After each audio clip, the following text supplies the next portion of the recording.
नमस्ते, मी महेश नंदलाल पवार राहणार पुणे।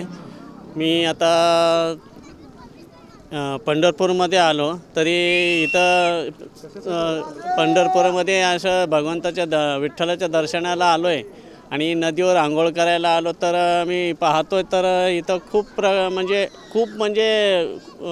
खूप घाण आहे। इथं कपडे पडले, चिंध्या आहे, माती असे खूप म्हणजे जसं काय गाळ वगैरे आहे ना, जसं हे असतं म्हणजे कुठल्या तरी गटारामधनं आणून टाकलेलं आहे अशा पद्धतीचं आहे आणि लोकांना त्याचा खूप त्रास होणार आहे।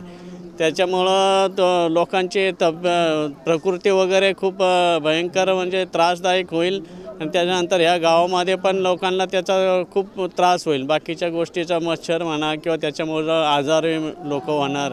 तरी मी मुख्यमंत्र्यांना असे निवेदन करतो की त्यांनी याच्याकडे थोडंसं पंढरपुरामध्ये लक्ष द्यावं ही माझी विनंती आहे।